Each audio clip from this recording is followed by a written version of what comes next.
Hello friends, welcome back to cinema secrets. இன்னைக்கு இந்த video நான் பேச போகிறது பல காலங்களாக பல யுகங்களாக நம்மளோட ஃபாலோவர்ஸ் மற்றும் நண்பர்கள் கமெண்ட்ல அடிக்கடி என்கிட்ட கேட்குற ஒரு வார்த்தை தான் இந்த பிஆர் ஏஜென்சின்னு சொல்றியே, இவங்களாம் எப்படி ஒர்க் பண்ணுறாங்க அப்படின்றத கொஞ்சம் தெளிவாக சொல்றீ அப்படின்ற மாதிரி கேட்குறாங்க. அது மட்டும் இல்லாமல் ஒரு சில பேருக்கு ஏகப்பட்ட டவுட்ஸ் இருக்கு, எனக்கும் சேர்த்து தான். அது என்ன டவுட்னு பார்த்தீங்கன்னா, ஒரே ஒரு படம் தான் நடிக்கிறான், திடீர்னு பார்த்தா இந்த அளவுக்கு கோடி கணக்கில் சம்பளம் வாங்க ஆரம்பிச்சிட்டான். அதுக்கப்புறம் பார்த்தீங்கன்னா இந்த BMW Audi அப்படின்ற கார்லாம் நம்ம வாயால தான் சொல்கிறோம், அவன் வாங்கி டிராவலே பண்ணிட்டு இருக்கிறான். இது நேற்று வந்த பையங்க ஒரே ஒரு ஆல்பம் சாங் போட்டான், இன்னைக்கு 8 படத்தில் கமிட் ஆகிட்டான், பெரிய பெரிய ஹீரோ படத்தில். அதுக்கப்புறம் அவனுக்கு ஒரு செலிபிரிட்டி ஸ்டேட்டஸ். இதெல்லாம் எப்படி பாஸே வருது கொஞ்சம் சொல்ல. நாங்களும் சில பிஆர் ஏஜென்சி எங்கிட்ட இருக்கிற காசை சேர்த்து வச்ச உண்டியல் காசெல்லாம் வச்சு நாங்களும் எங்களை பப்ளிசிட்டி பண்ணிக்கிறோம் அப்படின்னு பல பேர் கேட்குறீங்க. ஆனால் இந்த டாபிக் நான் இவ்வளோ நாள் தொடாததுக்கு காரணம், ஏகப்பட்ட பிஆர் ஏஜென்சியை அந்தந்த நடிகர்களை பற்றி நான் பேசும்போது எனக்கு ஸ்ட்ரைக்கெலாம் அடிச்சிருக்கிறானுங்க. எதுக்கு வம்பு அப்படின்ற மாதிரி நானும் இருந்தேன். சரி இன்னைக்கு போட்டு உடச்சிருவோம், ஏதோ ஒன்று பண்ணிட்டு போங்கடா, சேனலில் தூக்குறீங்களா தூக்கிட்டு போங்க அப்படின்ற மாதிரி ரிஸ்க் எடுத்து நம்மளும் பேசுவோமா. ஸோ இந்த டைட்டிலின் பெயர் உட்கார்ந்த இடத்துல ஓபி அடிக்கிறாங்க அப்படின்ற மாதிரி சொல்ல முடியாது. அவங்க எல்லாருமே உழைக்க தான் செய்யறாங்க. ஆனால் திறமையை வைத்து கொண்டு வளராமல் உட்டாலகடி வேலை பார்த்து வளரக்கூடிய நடிகர்களை மட்டும் தான் நம்ம பேச போகிறோம். ஒட்டு மொத்தமாக தமிழ் சினிமாவில் இருக்கிற டேலண்டால முன்னேறி வந்தவங்க யாரையுமே நம்ம பேச போகிறது கிடையாது. ஆனால் கொஞ்சோண்டு டேலண்ட்டு, நிறைய பிஆர் ஒர்க்கு, அதாவது நிறைய பப்ளிசிட்டி ஒர்க் பண்ணி முன்னேறினவங்களை பற்றி தான் நம்ம சொல்ல போகிறோம். இதுக்கு முன்னாடி இந்த ப்ராசஸ் எப்படி நடக்குது அப்படின்றத இந்திய அளவில் நான் பேசுகிறேன், தமிழ்நாடு மட்டும் நான் எடுத்து பேச போகிறது இல்லை. ஒட்டுமொத்தமாக இந்தியா முழுக்க இந்த ஏஜென்சிஸ் எப்படி ஒர்க் பண்ணுறாங்க, எப்படிலாம் இவங்க பெருசாக டெவலப் ஆகிறாங்க அப்படின்றத உங்களுக்கு ஈஸியாக புரியுற மாதிரி நான் சொல்லிட்டு போயிடுறேன். அதாவது ஒட்டுமொத்தமாக இந்தியா முழுக்க இந்த பிஆர் ஏஜென்சி சினிமாவுக்கு மட்டும் தான் ஒர்க் பண்ணுறாங்களா அப்படின்னு கேட்டிங்கன்னா அதுதான் கிடையாது. அப்படி தான் நீங்கள் நம்பிட்டு இருக்கிறீங்க. சினிமா மட்டும் இல்லைங்க, இன்னைக்கு நீங்கள் எந்த பிஸ்னஸ் பண்ணுறதா இருந்தாலும் சரி, உங்களோட பிராண்டை வந்து நீங்கள் பெரிய லெவலில் ப்ரமோட் பண்ணனாலும் சரி, அரசியலாக இருந்தாலும் சரி, சினிமாவாக இருந்தாலும் சரி, இந்த பிஆர் ஏஜென்சியோட பேங்க் அக்கௌண்ட்டில் கொள்ள காசு இருக்குது. அவர் சொல்லுவார் ரெஸ்டாரண்ட் நடத்துவார், அது மாதிரி அவரையும் சேர்த்துவோங்க இந்த லிஸ்ட்டில்.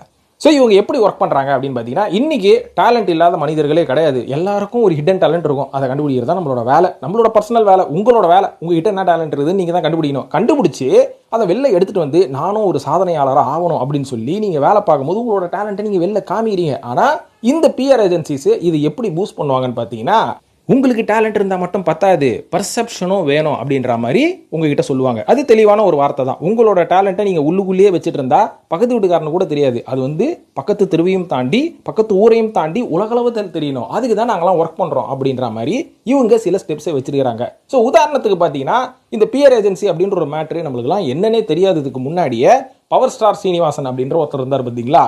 இவர் எப்படி ஷார்ட் டைமில் ஒரு போஸ்டருங்க, இந்த அண்ணா நகர் பக்கம் நான் பைக் எடுத்துகிட்டு சுற்றிட்டு இருக்கும்போது ஒரு பெரிய பேனர், லத்திகா என்ற படம் 100வது நாள் கொண்டாட்டம்னு போட்டிருந்தாரு. இப்படி ஒரு படம் வந்துதா, எந்த தேட்டரில் ஓடுது இந்த படம், இந்த ஆள் யார் அப்படின்னு நான் கொஞ்சம் விசாரிக்க ஆரம்பித்தேன். அப்போல்லாம் இந்த இன்டர்நெட்லாம் பெருசாக கிடையாது, லைட்டாக பூம் ஆகிட்டு வருது. நம்ம கிட்ட இருந்தது வந்து இந்த 001100 இந்த மாதிரி ஃபோன் தான். இதில் எங்கே நான் பார்க்குறது நெட்டை. அதுக்கப்புறம் நம்ம நண்பர்கள், இப்போ ஃபோன் வரதுக்கு முன்னாடி நண்பர்கள்கிட்ட தானே எப்போவுமே நம்ம நேரடியாக தொடர்பு கொண்டு நேராக போய் பார்த்து பேசுவோம். அப்போ நாங்களாம் பேசும்போது, டேய் இப்படி ஒரு ஆள் ஒருத்தர் இருக்கிறான்டா, இவன் வந்து ஒரு படம் நடிச்சுக்கிறான், இந்த படத்தை வசந்த் டிவியில் நான் பார்த்தேன் அப்படின்னு ஒருத்தன் சொன்னான்.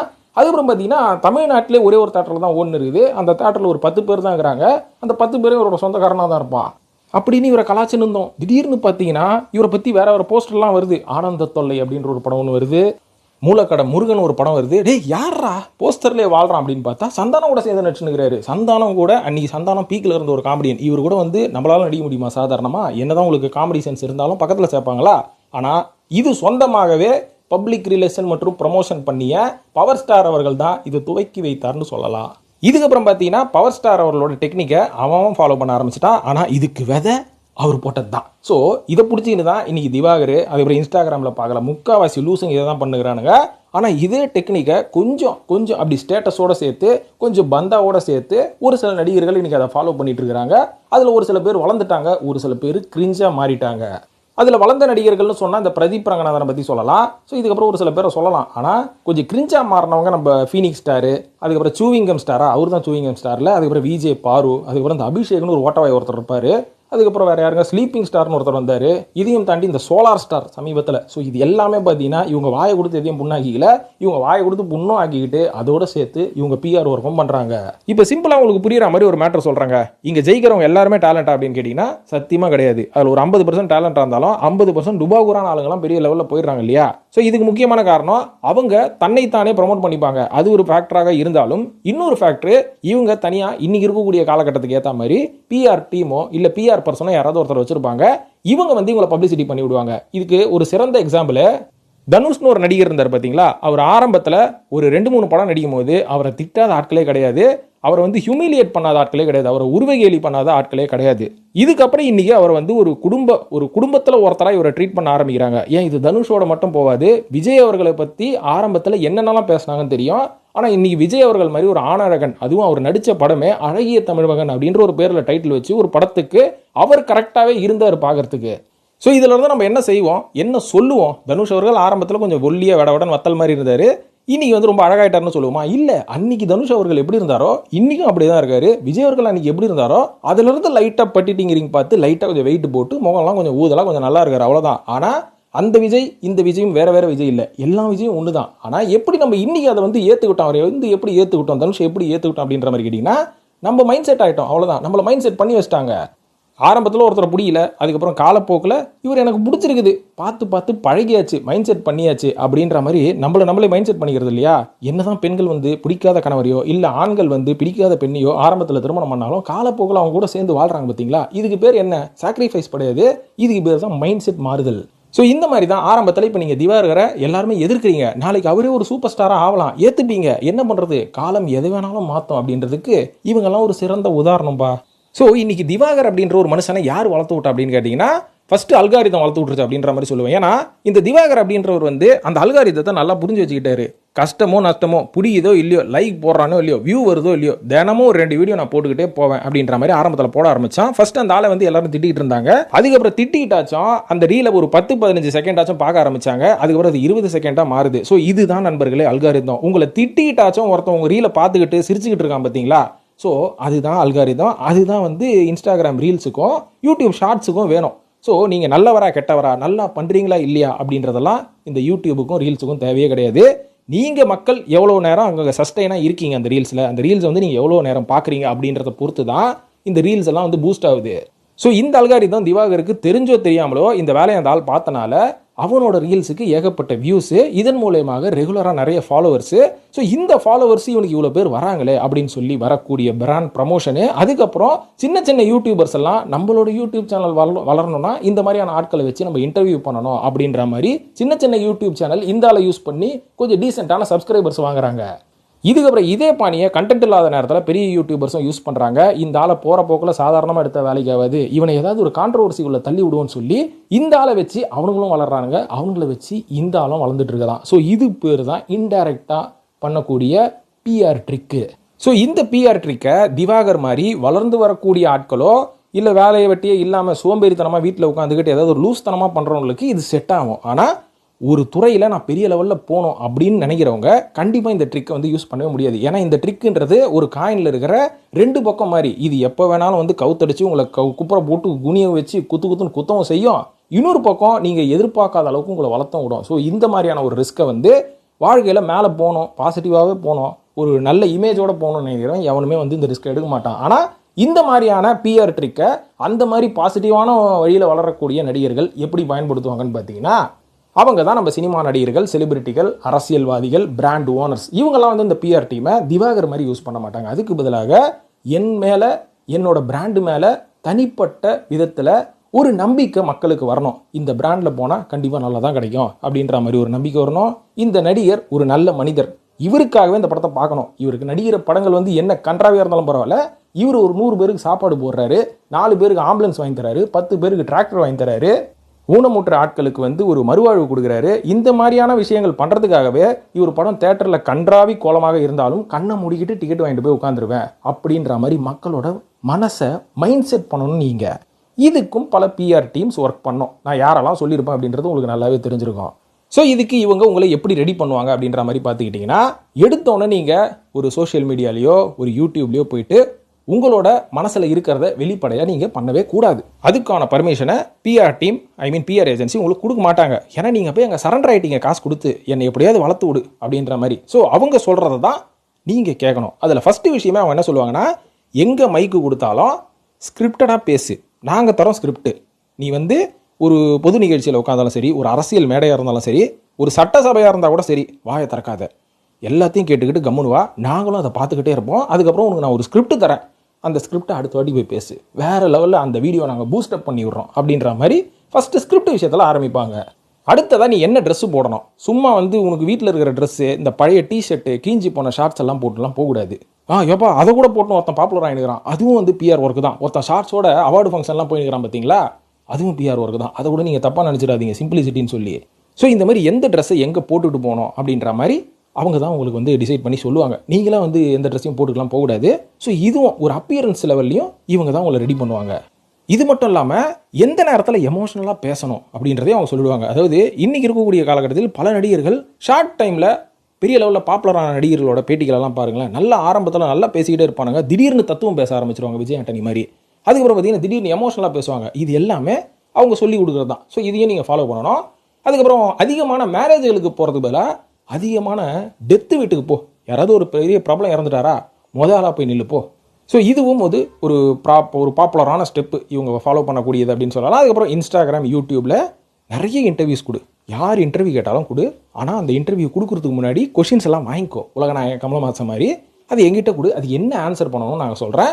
அதுக்கப்புறம் நீ எங்கேயாவது வெளியூர் போறியா, எங்களுக்கு ஃபோன் பண்ணி சொல்லு, பப்பராசி அனுப்புகிறோம். நீ ஏர்போர்ட்டிலிருந்து வெளில வர்றது, உள்ளே வந்து லக்கேஜ் தூக்கின்னு போகிறது, இது எல்லாத்தையும் வீடியோ எடுத்து போடுவான். அவன்கிட்ட நல்ல முறையில் நடந்துக்கோ.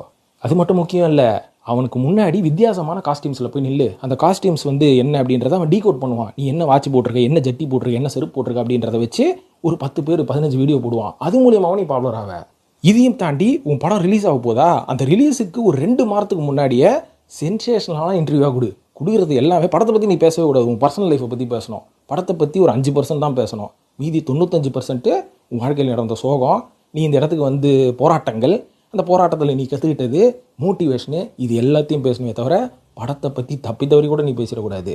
ஸோ நாங்கள் என்ன கொடுக்குறோமோ அதை பற்றி மட்டும் தான் பேசணும் அப்படின்ற மாதிரி ஒரு தனி நபரை, ஒரு தனி செலிபிரிட்டியை பிஆர் டீம், ஒரு சில பிஆர் டீம், நான் எல்லாரையும் சொல்லலை, ஒரு சில பிஆர் டீம் இந்த மாதிரி வளர்த்து விடுவாங்க அப்படின்றத எனக்கு தெரிஞ்ச வரைக்கும் நான் டீட்டெயில்ஸை கலெக்ட் பண்ணி உங்களுக்கு சொல்லிட்டேன். இது வந்து தனி நபர் வளரக்கூடிய ஒரு ட்ரிக்கு.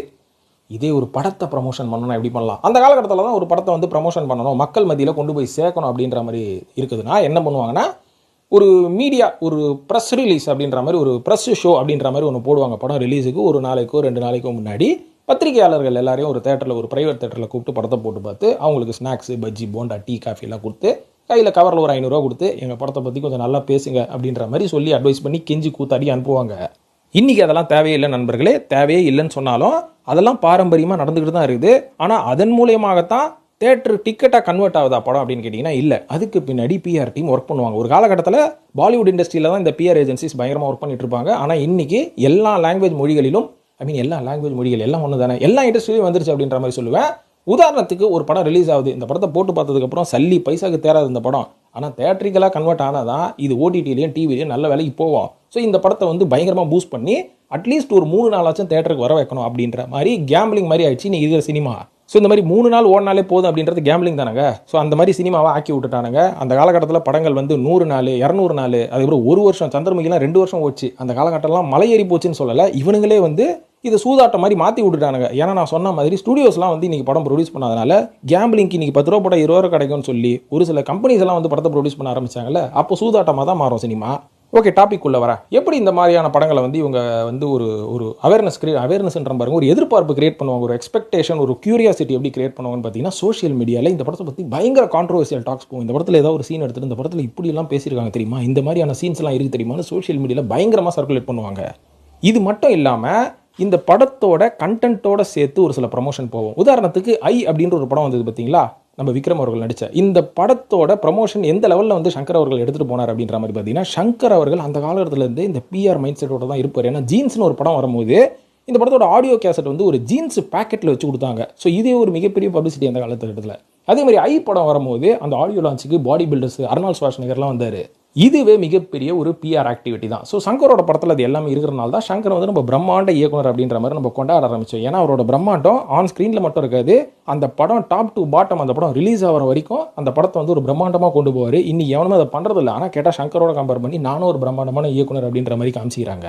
இது மட்டும் இல்லாமல் ஒரு லோ பட்ஜெட் படம், பட்ஜெட் ரொம்ப கம்மியாக இருக்குதுன்னா இந்த இன்ஃப்ளூயன்சர்ஸ் எல்லாம் கூப்பிட்டு படத்தை வந்து தேட்டரில் பாருங்கள், பார்த்ததுக்கப்புறம் அந்த படத்தை பற்றி வெளில ஏதாவது நல்லதாகவே பேசுங்க, காசு கொடுக்குறோன்ற மாதிரி கூப்பிடுவானுங்க. இந்த இன்ஃப்ளூயன்சர்ஸும் மானகட்டு போய் ஒரு 500,000 ரூபாய்க்கெல்லாம் படத்தில் ஓசி டிக்கெட் கிடைக்குது, ஓசி பாப்கார்ன் கிடைக்குதுன்னு சொல்லி படத்தை போய் பார்த்துட்டு வெளில வந்து பெருமையாக பேசி நம்மள மாதிரியான மக்களோட காசை வேஸ்ட் பண்ணுவாங்க. உதாரணத்துக்கு ஒரு பேய் படம் வந்து சமீபத்தில் இந்த படத்தை பார்த்து ஆஹா ஓனானுங்க, தேட்டரில் போய் பார்த்தா தான் தெரியுது பேரநாமல் ஆக்டிவிட்டி அப்படியே காப்பி வச்சு எடுத்துக்கிறானுங்க. ஆனால் இங்கே வேலைக்கு ஆகலாது. ஸோ இந்த மாதிரி சொன்னால் நாங்கள் தேட்டருக்கு வந்து பார்த்துருவோமா, வந்துட்டு ஓடிடுமா அந்த படம். அதுக்கப்புறம் இந்த இன்ஃப்ளூயன்சர்ஸ் எல்லாம் வந்து படத்தில் நடிக்க வைக்கிறாங்களே, அதுக்கப்புறம் இந்த மொட்டை மாடி மீட்டிங் என்னென்னமோ பண்ணுறாங்களே, இதனாலலாம் வந்து தேட்டர் கன்வெர்ட் ஆகிடுமா அப்படின்ற மாதிரி நம்மள மாதிரி வந்து ஒரு 10,000 பேர் சொன்னால் இவங்களோட ஸ்ட்ராட்டஜி என்ன தெரியுங்களா, ஒரு ஷோக்கு இல்லை ஒரு மொத்தமாகவே ஒரு படத்துக்கு ஒரு 3 நாளில் 2 லட்சம் பேர் வந்துட்டாலே போதும், அந்த தேட்டர் ஃபுல் ஆகிடும். உங்களுக்கு கணக்கு தெரியல, இதுதாங்க கணக்கு. 2 லட்சம் பேர் அட்லீஸ்ட் உங்களோட படத்தை 2 லட்சம் பேர் பார்த்துட்டாலே ஓடிடிலையும் டிவிலையும் அந்த படம் வந்து ஒரு நல்ல விலைக்கு சேல் ஆகிடும் அப்படின்றது தான் பிஸ்னஸே. ஸோ இந்த விதத்தில் தான் பிஆர் ஏஜென்சிஸ் வந்து ஒரு படத்தை ப்ரமோட் பண்ணுவாங்க. அதனால தான் நிறைய டப்பா படம் நல்லா ஓடும். நிறைய நல்ல படங்கள் இந்த பிஆர் ஆக்டிவிட்டி பண்ணாதனால வந்ததும் தெரியாது போனதும் தெரியாது. இந்த கரை படம்லாம் அந்த லிஸ்ட்டில் தான் வந்துருக்குது. ஆனால் தனுஷ்னா வந்து பார்த்துருவாங்கன்னு நினச்சாரு, அந்த படத்தை தேட்டரில் போய் அவனும் பார்க்காம அட்டர்ஃப்ளாப் ஆயிடுச்சு அந்த படம். வந்து அந்த படத்தோட கண்டென்ட் நல்லா இருந்தாலும் அதுக்கப்புறம் நான் சொன்னல சூர்யா படம் எந்த லெவலில் ஓடிச்சுன்னு, இது எல்லாமே பிஆர் ஆக்டிவிட்டிஸ் தான். ஸோ இப்போது நம்ம படத்தை பற்றி பேசிட்டோம். அடுத்ததாக இந்த நெப்போட்டிசம் அப்படின்ற மாதிரி சொல்கிறாங்க பார்த்தீங்களா. இந்த நெப்போட்டிசம் அப்படின்றது வந்து எந்த அளவுக்கு ஒரு சக்ஸஸ்ஃபுல்லாக இருந்தாலும் நிறைய ஃபெயிலியர் ஆகிறதுக்கு முக்கியமான காரணம், அந்த வாரிசு நடிகர்கள் கூட ப்ரமோஷன் பண்ணிக்க மாட்டாங்க, பிஆர் ஆக்டிவிட்டி யூஸ் பண்ண மாட்டாங்க. உதாரணத்துக்கு பி வாசு அவரோட மகன் சக்தியை வந்து இன்றைக்கி ட்ரோல் பண்ணுகிறானுங்க. ஸோ இது எதனால் அப்படின்னு பார்த்தீங்கன்னா, இந்த பிஆர் ஆக்டிவிட்டியை யூஸ் பண்ணி வளர்ந்து வந்த நடிகர்கள் அடுத்தடுத்து ஒருத்தன் வரக்கூடாது அப்படின்றதுக்காக செலவு பண்ணி காலி பண்ணுவானுங்க தெரியுமா. உதாரணத்துக்கு நம்ம தான் நினச்சிட்டு இருப்போம் ரஜினியும் கமலும் அடிச்சுக்கிறாங்க, விஜயும் அஜித்தும் அடிச்சுக்கிறாங்க, அதுக்கப்புறம் யாருங்க சிம்புவும் தனுஷும் அடிச்சுக்கிறாங்க. அவங்க எல்லாருமே ஆன் ஸ்க்ரீனில் தான் அடிச்சுப்பாங்க. ஆனால் பேக்ரவுண்டில் இவங்க எல்லாருமே ஃப்ரெண்ட்ஸு. ஆனால் இது தெரியாமல் பல பேர் அடிச்சுக்கிட்டு இருக்காங்க உண்மையாக. ஆனால் அவங்களெல்லாம் வந்து தெரியவே தெரியாது நம்மளுக்கு, இன்டெரக்டாக வந்து காலி பண்ணிருப்பாங்க. அவங்களாம் யாருன்றதை சொல்கிறேன். அதாவது உதாரணத்துக்கு என்னதான் ஒரு நடிகரோட வாரிசு நடிகராக ஒரு சாந்தனு, பரத் கிடையாது இல்லை, மனோஜ் பாக்யராஜ், விக்ரம் பிரபு, அதர்வா, கௌதம் கார்த்திக், இவங்கெல்லாம் என்னதான் வாரிசு நடிகராக இருந்தாலும் இவங்கெல்லாம் பெருசாக கெளியில.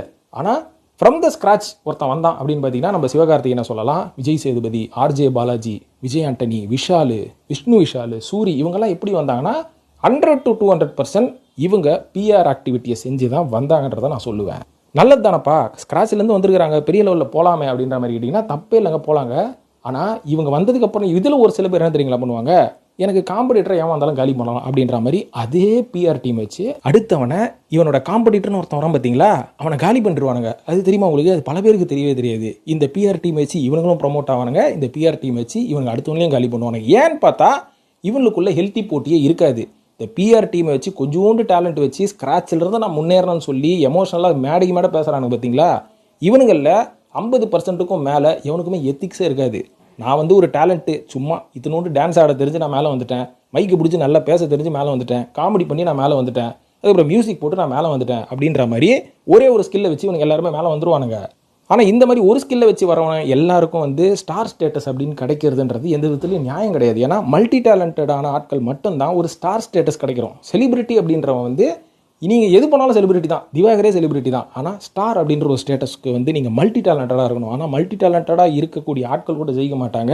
ஆனால் இப்போ நான் சொன்ன லிஸ்ட்டில் ஒரு சில பேர் அந்த மாதிரி மல்டி டேலண்ட்டாக இல்லைனா கூட மேலே வந்துருவாங்க.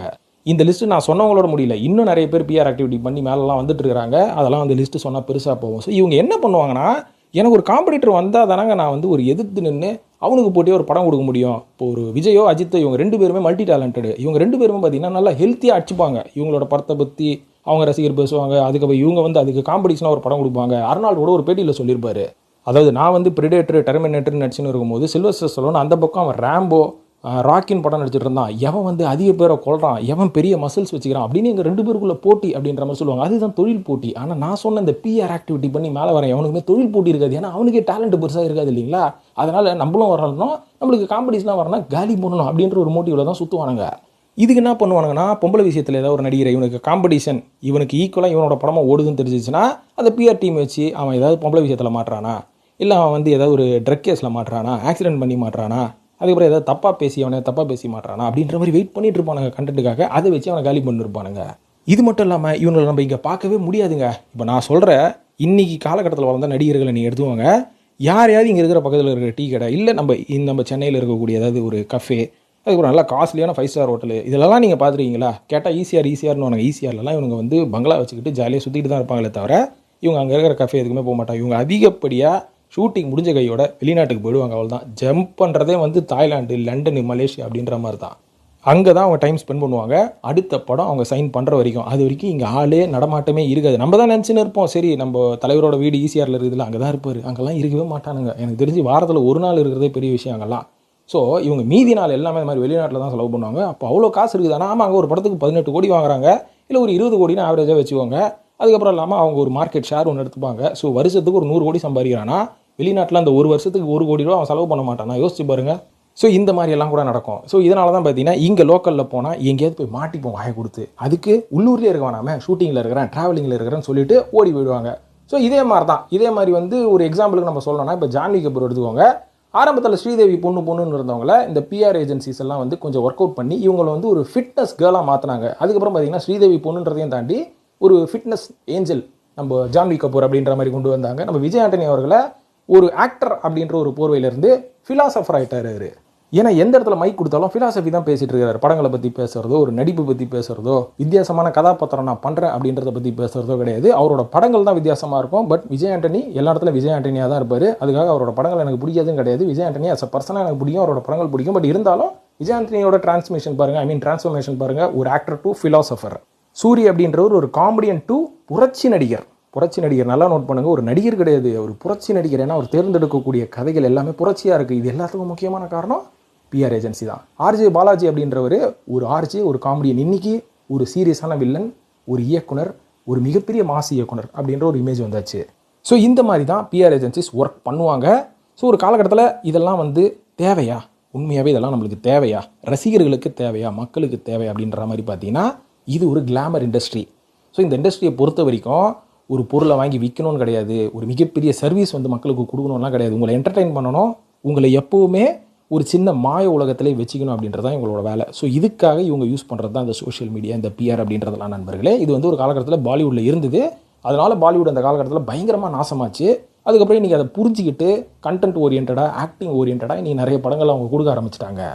ஆனால் அந்த காற்று இப்போ தமிழ்நாடு பக்கம் வந்தனால ஒரு காலகட்டத்தில் நல்ல படம் கொடுத்துருந்த நம்ம இயக்குநர்கள்லாம் காண போயிட்டாங்க. நல்ல படங்களில் நடித்த நடிகர்களே இன்றைக்கி பிஆர் ஏஜென்சியை வச்சு லைட்டாக ஒர்க்கு போட்டால் போதும், மேக்ஸிமம் நம்ம வந்து பப்ளிசிட்டி பண்ணால் போதும், வாய்ச்சிக்கலாம். எதுக்கு உடம்பை வளைச்சி வெயிட்டை ஏற்றி வெயிட்டை குறைச்சி 6 பேக்ஸ் எடுத்துகிட்டு வந்து ஜாலியாக மேக்கப் போட்டோமா, வெளியில் போயிட்டு பப்ளிசிட்டி பண்ணாமா, வாய்க்கு வந்ததெல்லாம் அவங்க சொல்கிறதெல்லாம் பேசணுமா, அதை செஞ்சுட்டு போனாலே மக்கள் வந்து ஏற்றுக்கிறாங்களே, எதுக்கு நிறைய உழைப்பு எடுக்கணும் அப்படின்ற அளவுக்கு மைண்ட் செட் மாறிடுச்சு.